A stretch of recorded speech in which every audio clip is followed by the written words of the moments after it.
नमस्कार दोस्तों। आज मैं आपको मेलाज्मा के बारे में बताऊंगा और उसकी मेडिसिन की जानकारी भी दूंगा कि मेलाज्मा क्या है और क्यों होता है, कैसे होता है।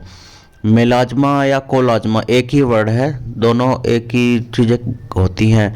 ये ज़्यादातर प्रेग्नेंट लेडीज़ को होता है। प्रेग्नेंट लेडीज़ को डिस्कलरेशन ऑफ फेस की वजह से होता है, मतलब फेस पर नाक के बराबर में या फिर आंखों के नीचे वाले हिस्से में, माथे पर, नाक के नीचे वाले हिस्से पर ये मोस्टली होते हैं। जो प्रेग्नेंट लेडी होती है ये उनको मेलाज्मा होता ही होता है। इसकी मैंने पिक्चर भी लगाई है जिससे आपको ज़्यादा समझ आएगा कि मेलाज्मा है या नहीं है मेलाज्मा। और मेलाज्मा कोलाज्मा तो एक ही चीज़ें हैं। अब मैं इनके कारण की बात कर लेता हूँ पहले। मेलाज्मा तभी बोला जाता है जब एस्ट्रोजन और प्रोजेस्टेरोन बढ़ जाए और जो मेलानाइट सेल होती है वो जो मेलानिन पिगमेंटेशन को निकालती है, सिक्रेशन करती है। तो अगर ये पिगमेंटेशन ज़्यादा बढ़ जाता है तो वहाँ की स्किन जो है डार्क होने लगती है। और कभी कभी क्या है, स्किन में कहीं कहीं जगह पर ये पिगमेंटेशन ज़्यादा बढ़ता है तो उसी वजह से वहाँ पर ये डार्क स्पॉट बन जाते हैं। अब क्या होता है कि जैसे लेडी मतलब प्रेग्नेंट होती है और 6 से 7वें महीने में क्या होता है, एस्ट्रोजन ऊपर नीचे होने लगते हैं, मतलब इम्बैलेंस होने लगते हैं। कभी कभी बहुत बढ़ जाता है, कम हो जाता है। तो इसकी वजह से क्या होता है, जो मेलानोसाइट सेल होती है वह भी उन पर भी इफेक्ट पड़ता है।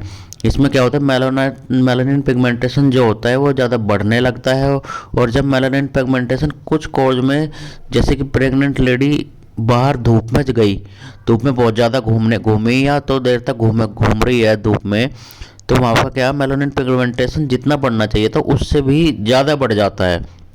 और एक पैचेज में काले धब्बे जैसे बहुत बहुत दिखाई देने लगते हैं। ऐसा तो यानी कि पूरे फेस पर ही दिखाई देते हैं, ये क्या है कि जगह जगह पैचेज में दिखाई देते हैं, कहीं कहीं धब्बे धब्बे से दिखाई देते हैं, आंखों के पास, नाक के नीचे, ये इस वाले हिस्से पर ही ज़्यादा दिखाई देते हैं। कभी कभी तो ये क्या होता है कि ये जेनेटिक भी होता है कि लेडी जो है उसकी मम्मी को हुआ था कभी प्रेगनेंसी के टाइम में तो उसको भी होगा ही होगा। या फिर कभी क्या होता है कि थायराइड का भी की समस्या है, तो थायराइड की समस्या है तो थायराइड में भी इसके मेलाज्मा के चांसेस बढ़ जाते हैं।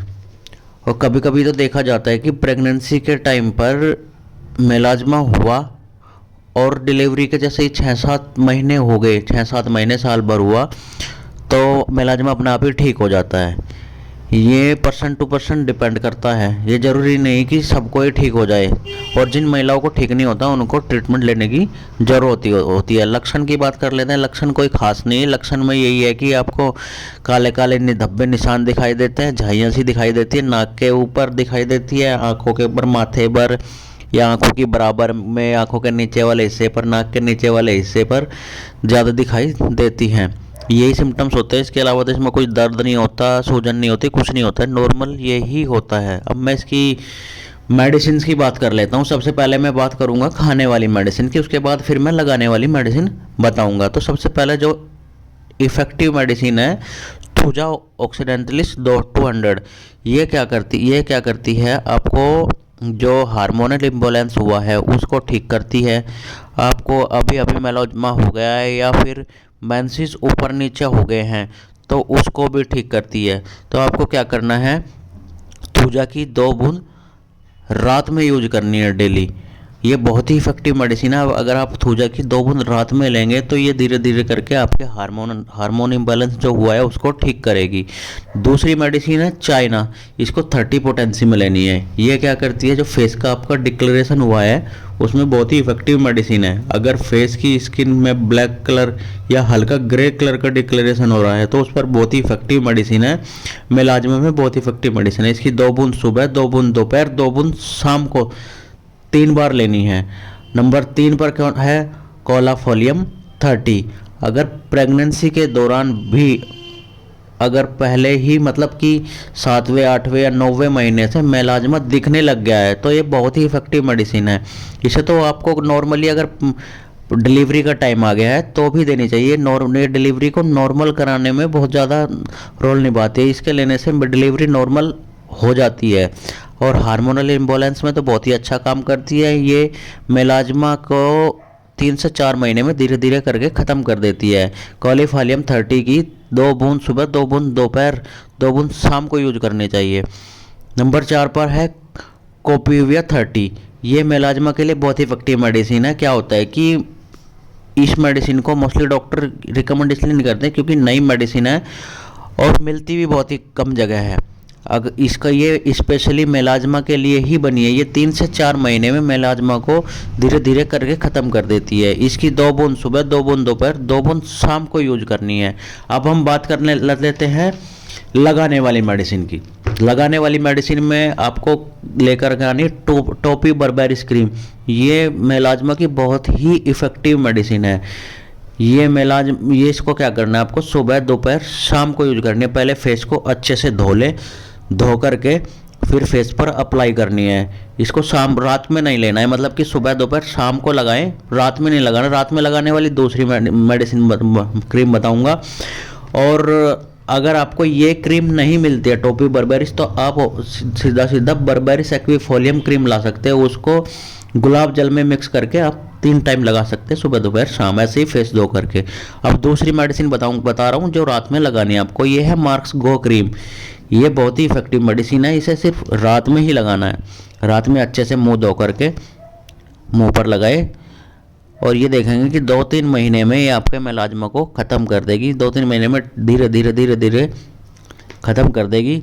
और आपको साथ में जो मैंने खाने वाली मेडिसिन बताई है वे भी लेनी है और ये क्रीम्स भी लगानी है।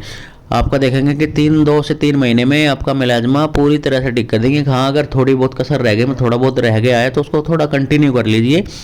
ये आपकी मेलाज्मा को पूरी तरह से ख़त्म कर देंगी। हाँ, अगर कुछ लोग सोच रहे होंगे कि इतनी सारी मेडिसिन बता दी है हम कैसे लेंगे, तो इसके लिए आप क्या कर सकते हो, आप थूजा 200 और कपीविया 30 के साथ में ये दोनों क्रीम यूज कर सकते हो। हालांकि मैं तो आपको यही बोलूँगा कि आप सारी मेडिसिन लीजिए। हाँ, लेकिन जो नहीं लेना चाहता सारी मेडिसिन, तो वो ये दोनों मेडिसिन के साथ साथ में ये क्रीम यूज कर सकता है। अगर आपको मेरी इन्फॉर्मेशन अच्छी लगी तो मेरे चैनल को लाइक कर दे, शेयर कर दे, सब्सक्राइब कर दे और बेल आइकन ऑन करना ना भूले, क्योंकि उससे ही मेरे वीडियो के नोटिफिकेशन आप तक आ पाएंगे, जिससे कि आप मेरी इन्फॉर्मेशनल वीडियो देख पाएंगे। और हाँ, मुझे सजेस्ट भी करते रहें कि मुझे किस बीमारी पर नई वीडियो लेकर आनी चाहिए और अपने वीडियो में क्या इम्प्रूवमेंट करनी चाहिए। मैं ऐसे ही वीडियो लेकर आता रहूँगा और आप मेरी वीडियो का फ़ायदा उठाइए, मेरे साथ बने रहिए। चलिए फिर मिलते हैं बाद में। Thank you. हाँ, मैं आपकी सुविधा के लिए डिस्क्रिप्शन में मेडिसिन का नाम भी मेंशन कर दूंगा और डोज भी मेंशन कर दूंगा। अगर आपको यहाँ से सही से नहीं दिख रहा है तो आप वहाँ से भी नाम देख सकते हो। वैसे तो यहाँ कोई प्रॉब्लम नहीं है, मैंने मेडिसिन की अच्छे से पिक लगाई है, मेडिसिन पर भी नाम अच्छे से दिख रहा है। अगर आपको प्रॉब्लम हो रही है तो आप डिस्क्रिप्शन में से देख लेना। Thank you.